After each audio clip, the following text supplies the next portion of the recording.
Welcome, everybody. This is the Rotary eClub of Silicon Valley. It's our goal every week to bring you cool stories of innovation, education, and entrepreneurship. And I think this week you're going to see that we've got them all wrapped up in one presentation. And so I'm going to introduce to you a teacher at Kent Innovation High School in Grand Rapids, Michigan. His name is Kent Muir, and he's been working with students as a part of what happens at that school for some time. He is a wonderful speaker as well. And it is my pleasure to have him introduce our four students, Jose, Ravel, Janessa, and Aaron, who are here to tell us about all kinds of cool stuff. Trevor? All right. Hi, my name is Trevor, and I am a world history and English teacher here at Kent Innovation High. And these are some of my magnificent students. Right here, this is Aaron Quick. She's kind of a big deal. Keep an eye out for her in future years. We've also got Ravel Bowman, who's amazing.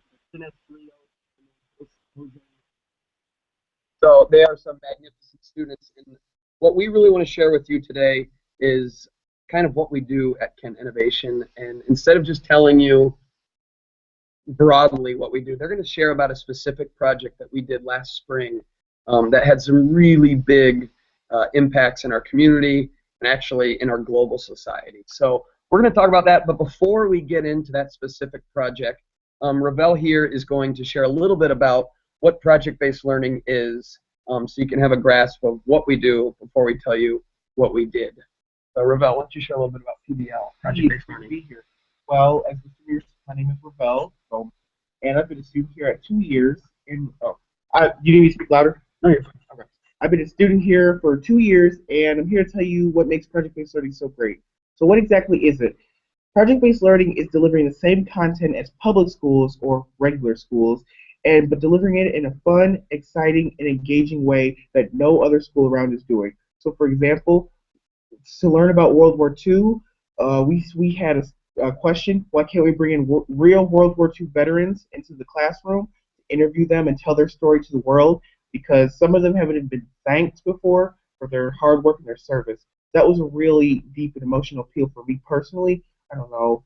I feel like, and we also rented out a theater, and we had family, friends, the veterans family, even random strangers come out to see this amazing event. And it was truly something that changed me and opened up my eyes to see, wow, these guys really shaped America and shaped me. And for me to be able to go here and to see what they did for us, it really makes me a more humble person. We also did classroom debates, which I totally came in second place. Go Charlemagne.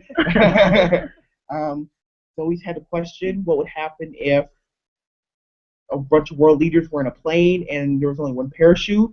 So, and then our job was to research them and debate who was better. So we had the Pope, we had Hitler, and all these other leaders, and it's very hard to find Durham the Pope. So that's just a little taste of what project-based learning is, and it's something that I wish everyone could experience for themselves. You can't really just talk about it, you have to experience it for yourself. Thank you. Whew.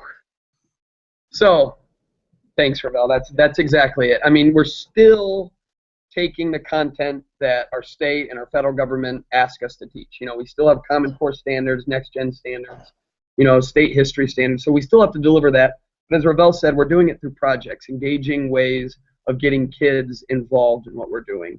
So one of the projects that we did this past year in the spring is I'm going to share what my content standards look like.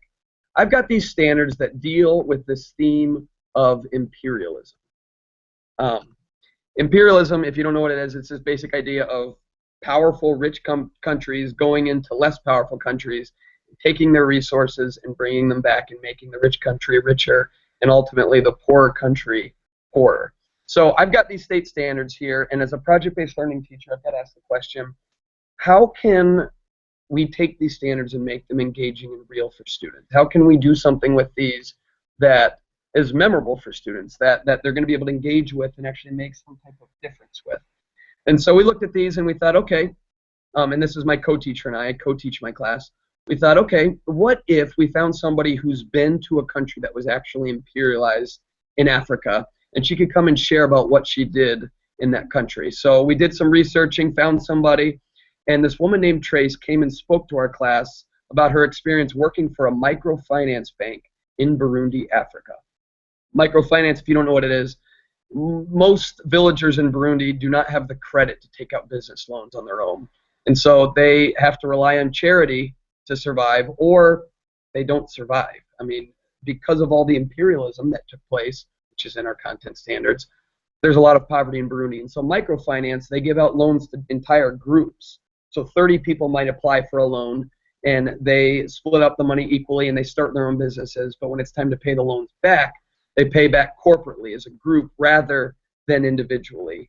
And the crazy, beautiful thing about microfinance is that 90% of the loans are paid back in full. That's a way higher loan repayment rate than is even done with business loans in America. And so this is just going to show that these loans are working. People are starting their own businesses that are pulling them out of poverty, healing the wounds caused by imperialism, which is in my history standards. So Trace presented to our students, and they were inspired by what this bank was doing, and they came up with a really cool idea. Janessa is going to share what her class came up with to actually be a part of imperialism. Janessa, could you share a little bit about what the project is? Yeah, so basically, as Mr. said, each group was given $10. And basically, what we do with this $10 is that we came up with our own little microfinance business. Throughout both sessions, each of us kind of came up with our own ideas. And I know for my group, we ended up selling donuts. For this whole donut thing to work, we had to go out at our break and sell our donuts, and see if anyone would buy them. And then I think there was another group who sold cocoa and coffee, and we kind of joined with them so we could get here's a donut and cocoa. And then I believe somebody in second session actually went around their whole neighborhood and was knock on the door and asked, hey, if you give me $5, I'll let you shoot you with my paintball gun. And after all that, toward the end of it, when all of our money came back together, we raised around $700. And what we did with the $700 is that through Kiva, we ended up. What is Kiva? Oh, Kiva is basically the website where you can put money for microfinance groups. And what we did with that money is that through Kiva, we started helping groups in Burundi. And then when that money gets paid back, we're basically how do I put it? A cycle. Here's some money, we're going to give it to you, they pay it back, and then we can go donate it to another group. And then when they pay it back, we can give it to another group. So, yeah. Yeah. I mean, that's exactly it. They're taking this knowledge about imperialism, and they're doing something about it. They're actually raising real money, and they had to pay all that money that I loaned them out. I gave each group $10. They had to pay me all back. So I got $300 paid back. They had a $700 profit. And they took that money, and they're loaning it to groups in Burundi. And like Janessa said, when that money gets paid back, we're going to loan it to other groups. We're not giving charity. We're giving loans with interest on it. And we don't keep the interest. It keeps getting generated back into other loans. But they're part of what's going on in Burundi in some profound way. And so I wanted to show you throughout this project. Oh, I got to switch screen share. Throughout this project, we had students sign loan agreements. They had to sign loan agreements, agreeing that they would pay back the money in full, that this $10, they can't just go buy their own things. Whether they make a profit or not, that money has to be paid back. Otherwise, they wouldn't get their high school diploma someday. I don't know if we really have the power to do that, but that's what we told them. They had to sign loan agreements. Like Janessa said, they were selling soda in the hallways, paintballing. That group made $50 going around offering neighbors the right to torture them. And we used this awesome website called Kiva to actually connect with people in Burundi. So it was a really cool thing. They were doing really big, awesome things. And some critics of this, of project-based learning, might say, that's really cool, really fun, but what about the stuff that kids have to learn? Don't you have content you have to learn? Are they spending all their time just creating their own businesses? And kind of our response is, oh no, we're actually doing both. They're learning the skills of starting business and budgeting and finance, but they're also learning English and history. So Erin's going to talk a little bit about one of the assignments that she had to do in construction. Erin, tell us about.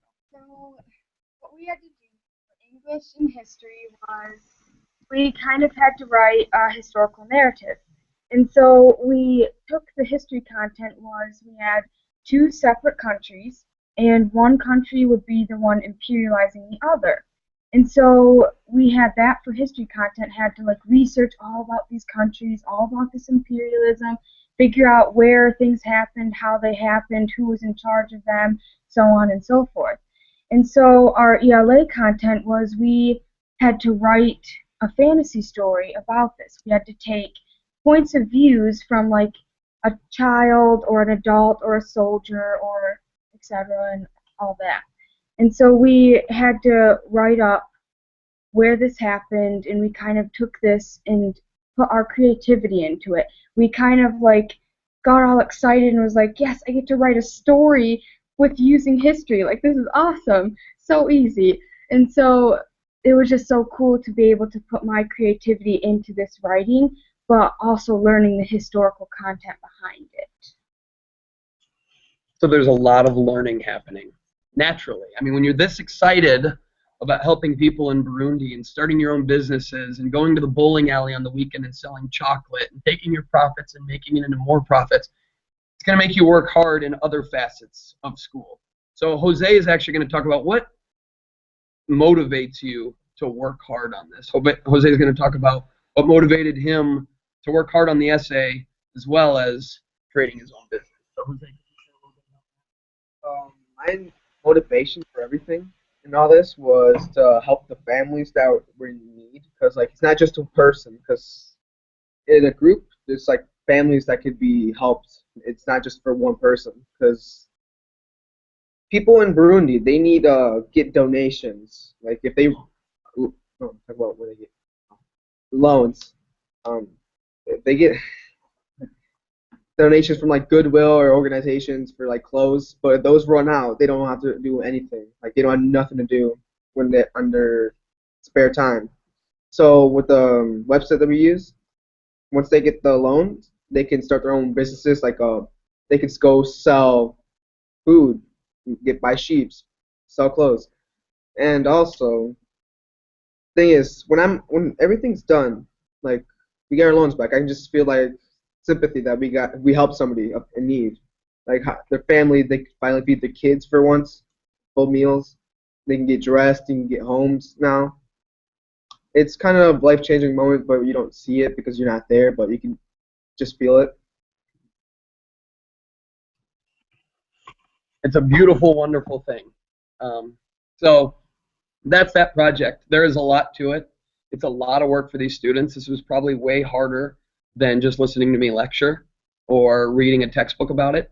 But I think just hearing from Jose right there, obviously it made an impact beyond learning the content standards. It had an impact that is probably having a global effect right now in some big way. Not just, and so I'm so proud of these kids. They're just a snapshot of the whole class. We had 110 kids working on this project. And this is one of our more successful projects where they were really motivated to do all facets of it. You know, kind of as Aaron said, this project ties their heart and the content together.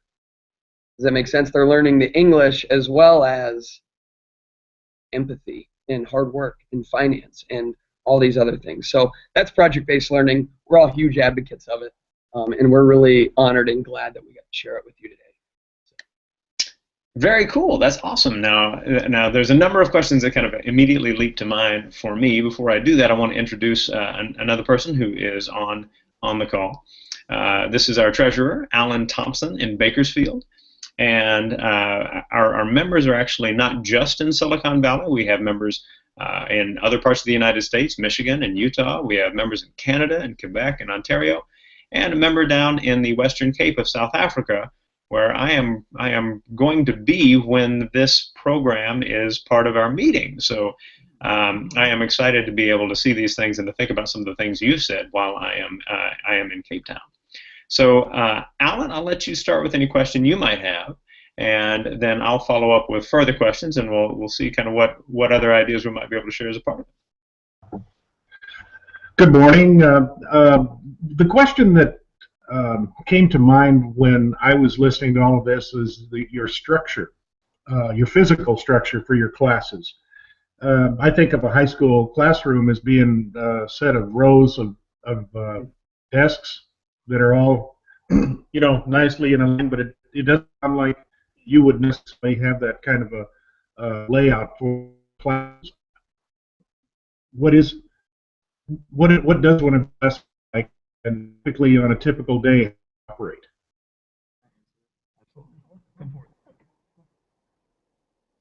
So when you think of a school, a factory that we learn in class, like a sewing factory, like what was it called? Sure. Like they would all be in lines and they treat us like they were workers. But like here are the layout of those seats and tables. They're different. You have to sit in groups. It's not like just like rows. It's all moved around. We can communicate with other groups too. Communication is everything at the school because if you have nothing, if you're shy, you'll get over it because it's how the friends you'll meet, the people, even the teachers here. Yep, absolutely. Yeah, I mean, kind of what you hit on is that factory model. We're not getting kids. What is it? Like 9% of jobs are in manufacturing in the United States, and most of them are not on assembly lines anymore. School used to be to get kids ready for those rows. You know, rows were getting people ready for rows in the rest of their lives. We don't do that anymore. People need to know how to communicate and collaborate. And so, like Jose said, kids sit in groups. We change the room around if we need to. We've got chairs that roll. We've got brainstorming areas. We've got quiet areas. We really try to adapt it to fit whatever project we're working on. Anybody want to add anything?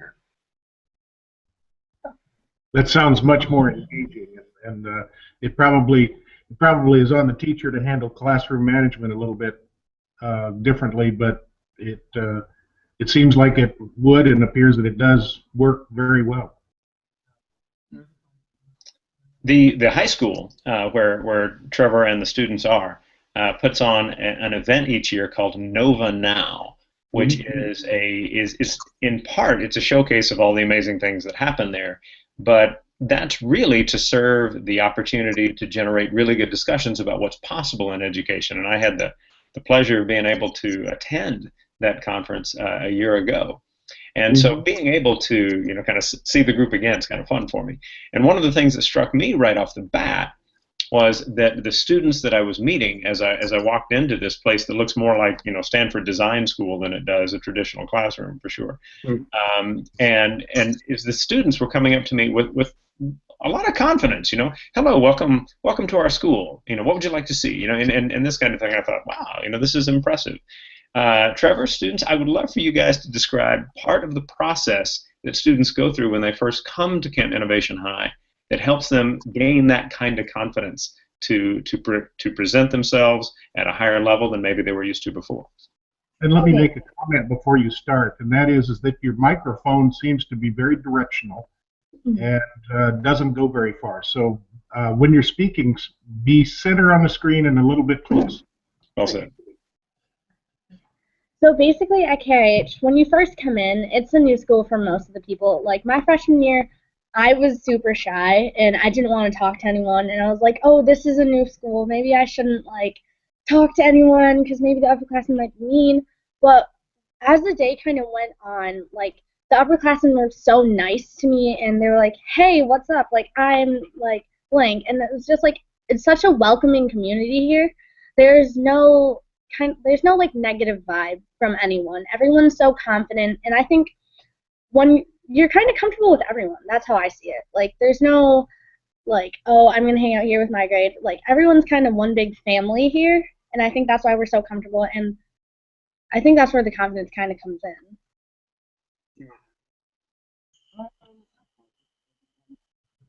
Yeah, projects definitely. Oh, okay, let me switch closer. Projects definitely bring people close together because I know that because in traditional school you usually don't get to talk to the people around you unless, you know, it's for a quick assignment, like a quick fun activity, you know, like, hey, let's play get up around the room and try to talk to somebody, but that usually turned into, oh, how's your weekend or how's your day?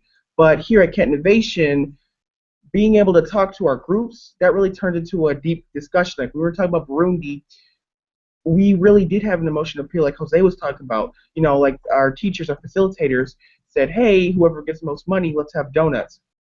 At first, our main goal was donuts. I know that sounds bad at first, but our first main goal was donuts. But then as we got to hear the stories of when we brought in Trace and we got to read the stories of the people, what they want to start, it turned into something more than just donuts and turned into an experience. And I guess that's the best way to describe project-based learning. It's an experience. And being able to help these people and getting to hear new ideas from my classmates who aren't just classmates, they're really we're almost like coworkers, honestly, So yeah, these are my coworkers, and then it's a great experience and a great feeling. So it's not just a factory; it's an experience. Amen. Now, so when we think about that, I mean, Ravel, one of the things you said there is that the projects that actually generate that environment, which I think is important. The idea that in a lot of places you just want everybody to be nice, therefore, but here, it seems like it's much more about, okay, can you create the set of learning experiences that foster the really good environment, right?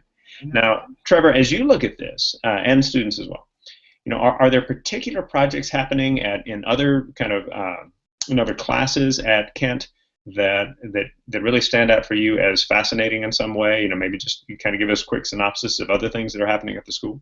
Oh, absolutely. All of the teachers here try to find ways to turn their content into engaging lessons that really can inspire. And so we've got a chemistry teacher who was his class was studying chemical bonds, and so their class created hundreds of bars of soap for the local homeless shelter, which was actually in need of good soap. And so they looked all into the chemistry behind lye and how to make it, and they had all this soot and charcoal brought in. They were stirring it in class, and they were creating soap while they were learning the chemistry and the science behind it all. And the ultimate goal, the motivator, was to give it to some people who need it. You've got another class studying perpetual motion, and they, for a month, study perpetual motion, all the physics behind that, and then it's also an algebra class as well. And they're learning all the math and science behind how fast things fall and what determines that. And they created parachutes and all these different things, and they dropped pumpkins from 60 feet up on a bucket truck that the city brought in, and they had a competition to see who could guess the amount of time it takes for pumpkins to drop 60 feet up, and who could, and there was all this science time behind it that goes way over my history teacher head, but just doing other magnificent things. There is another history class for the 10th grade where they're helping redesign the waterfront in downtown Grand Rapids, and they're actually working with city planners to actually do this. They're teaming up with the biology class to make sure they do it responsibly. So you got all these different things going on. It just takes a lot of creativity and the willingness to try new things and fail. These don't always work. Sometimes these projects crash and burn, and that's good too. But you've got to have the space and the freedom to do that. Is the structure of all that type of structure, is it all innovative? That's the goal. That's definitely the goal. We're given a lot of freedom to the teachers to do it the way they want to do it. So I personally love to do these big, epic, authentic projects. Not every teacher does that. Some teachers err more on the traditional side, but they also incorporate some of these project-based learning. It's really, I think, classroom. I think it would be wrong to say that every class has to do it my way, or every class has to do it big and extravagant. I think what it really should be is every teacher should be looking to try to find the best way to do it in their class. Does that make sense? Yeah. Well, sure, it makes sense, but it seems like there's the curriculum is pretty extensive, and you have a lot of ground to cover during the year. And you mentioned creativity. The teachers have to be quite creative. Oh yeah.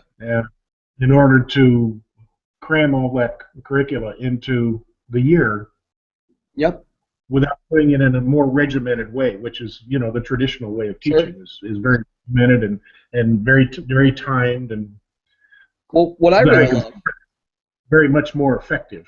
Mm-hmm. Well, what I really love is that a lot of the Common Core standards and the Next Gen standards are much more skills-based rather than just content knowledge-based. And so we're going to see a lot less what date did the French Revolution occur and more of why do revolutions occur, or and demonstrate that you can do this. And so I think that really goes hand in hand with project-based learning.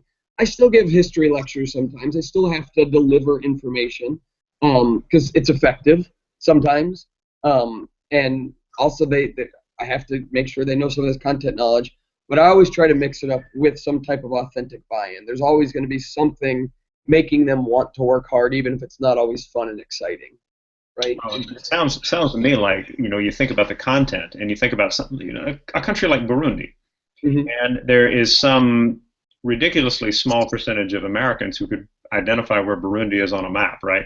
Absolutely. But because you guys were doing the project, these kind of standard pieces of information are things that stand out for you. You have a context for them, which I think is pretty exciting. And my guess is that as you guys were on the Kiva site, and you're reading about the hopes of these people to start these kinds of businesses, and they're hoping to be funded to do this through loans that donors put in. And for all of our people watching, we'll have a link to Kiva so that after you finish watching the program, you'll be able to follow that and learn more about them. But guys, I'll bet you learned things about Burundi that you wouldn't have learned otherwise. What are some things that stood out for you? Maybe just one or two ideas each of things that stood about that very different part of the world, and what they might have had to teach you as a part of this. What stood out to me is just how. Oh, let me switch up. What really stood out to me is just how truly poor the country is. Like like I said before, we brought in Trace, who actually lived in Burundi and helped Burundi, and just like they use when they kill an animal, for food, they use every single part of the animal. They use the bones, they use the flesh, they use the meat, and they use it for different things. And I guess that's really taken for granted here in America because, we walk into a store, cha-ching, we walk out. But here it's really more than cha-ching, it's more cutting and teaching and learning. So that's what really, really surprised me. I didn't know that we were still back in those times, way back there where we still have to use every single part of the animal. So that's surprised me. Yeah, in order to survive, without those parts of the animal, we would probably not be here. So that's what stood out to me. So now we're now starting to go into technology age where everything is mostly mobile. But some countries don't care about the other ones. Like the very poor countries, like in Africa, they still don't have running water, all homes. They still don't have electricity. They have to live off the ground and from their hands. Like they can't just go find new things that easy. They have to walk around. They can't just find it a mile away. They have to walk miles upon miles upon miles just to do creations. Water. And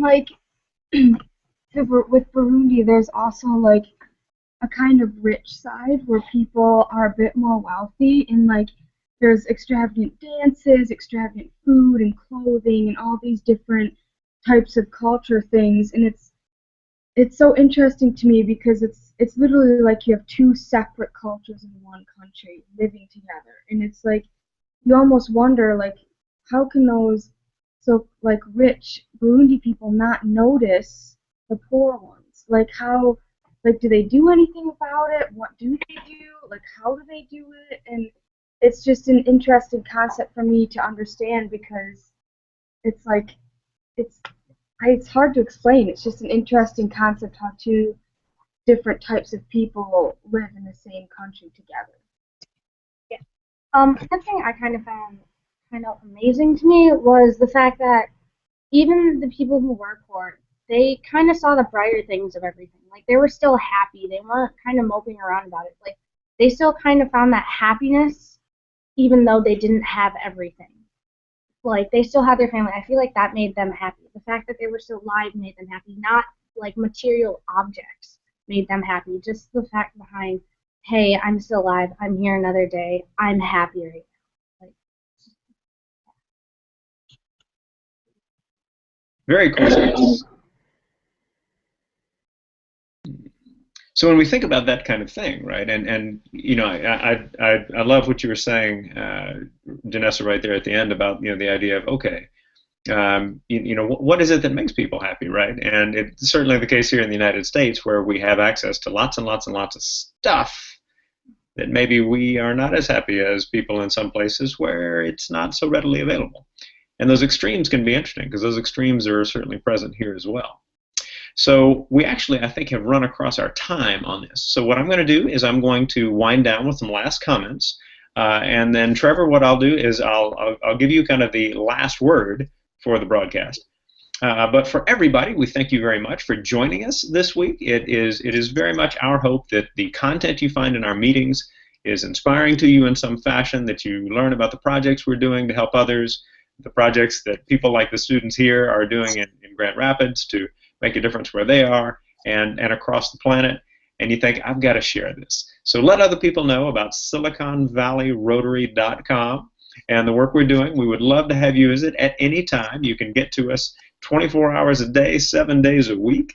The one thing that we really need you to do is after you have finished the meeting, because after this you'll see some links for some information, and then there is a little survey, the I attended survey, and we'd love for you to fill that out. That just lets us know that you were here. You don't get spammed or anything like that.